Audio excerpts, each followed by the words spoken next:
الخالق، الخالق کا معنی ہے پیدا کرنے والا۔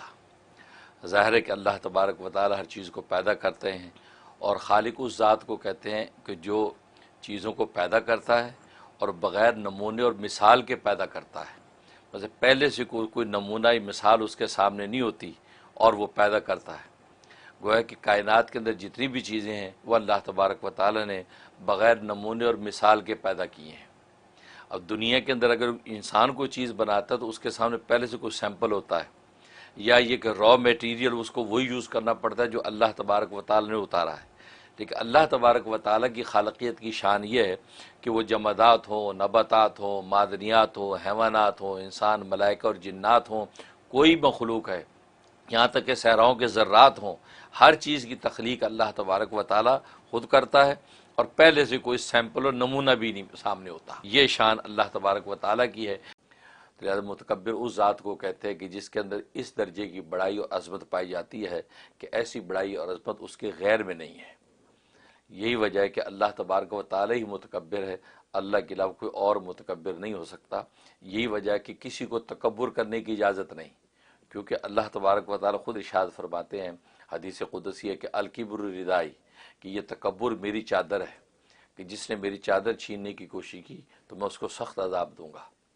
تو اس لیے جو تکبر کی کسی کو اجازت نہیں، کیونکہ یہ متکبر ذات کے سامنے بڑے بڑے متکبرین شہنشاہوں کی گردنیں جھک جاتی ہیں، اور آسمان و زمین کا یہ وسیع نظام اس کی متکبرانہ طاقت کے سامنے ہی جو اثر نگو ہیں۔ تو یہ متکبر ذات۔ ہمارے اردو میں تو جابر کا لفظ استعمال کیا جاتا ہے کہ جو ظالم ہو، لیکن عربی میں جابر کا لفظ استعمال کیا جاتا ہے ٹوٹی ہڈی کو جوڑنے والا۔ اس لیے حدیث میں دعا آتی ہے یا جابر العظم الکثیر، اے ٹوٹی ہڈیوں کو جوڑنے والے، میرا فلاں ٹوٹا ہوا کام کر دے، فلاں کر دے، کیونکہ دل جب ٹوٹ جاتے ہیں، ٹوٹے دلوں کو بھی اللہ ہی جوڑتا ہے، کسی اور کے بس نہیں ہے کہ اس کو جوڑ سکے۔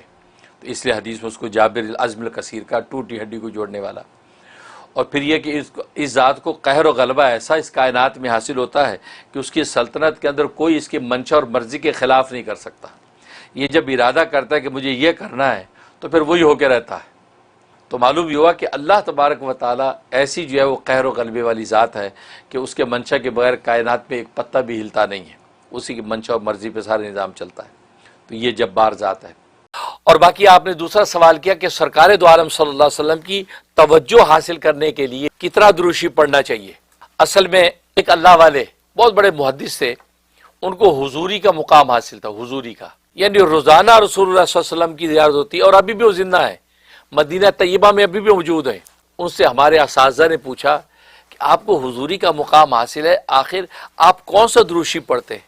انہوں نے عجیب بات فرمایا اس کا تعلق نہ تعداد کے ساتھ ہے، نہ اسپیسیفک کسی درود کے ساتھ ہے، اس کا تعلق آپ کی اندر کی محبت، الفت اور چاہت کے ساتھ ہے۔ فرمایا کہ آپ 1000 دفعہ نہ پڑھ پائیں، 10 دفعہ پڑھ لیں، لیکن 10 دفعہ جس سرشاری اور محبت اور لطف کے ساتھ پڑھیں، جس کیفیت کے ساتھ آپ 10 دفعہ رسول اللہ پر رحمت کی دعا پڑھیں، فرمایا اس 10 دفعہ میں آپ کو دیدار ہو جائے گا۔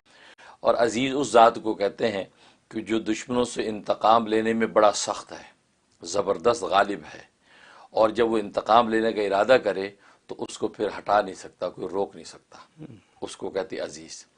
اور یہی وجہ کہ اللہ تبارک و تعالیٰ کی عزیزیت کی شان کی وجہ سے ہی دنیا کا ذرہ ذرہ اس کے منشا کے مطابق چل رہا ہے، ورنہ اگر عزیزیت کی شان نہ ہو تو دنیا میں کتنی چیزیں ہیں کہ جو من مرضی کریں۔ لیکن یہ انس و جن کو اللہ نے اختیار دے رکھا ہے، اختیار کے تحت وہ نافرمانیاں بھی کر جاتے ہیں، لیکن اس کے علاوہ جتنی بھی مخلوقات ہیں وہ اللہ کی اس منشا سے باہر نہیں ہیں۔ وہ عزیزیت کی شان کی وجہ سے وقت پہ سورج نکلتا ہے، وقت پہ غروب ہوتا ہے، چاند سورج ستارے اپنے اپنے فلکیات کے نظام کے تحت چلتے ہیں، ایون ہے کہ صحراؤں کے ذرے تک جو ہے اس کے منشا کے مطابق حرکت کرتے ہیں۔ تو یہ وہ عزیز ذات ہے۔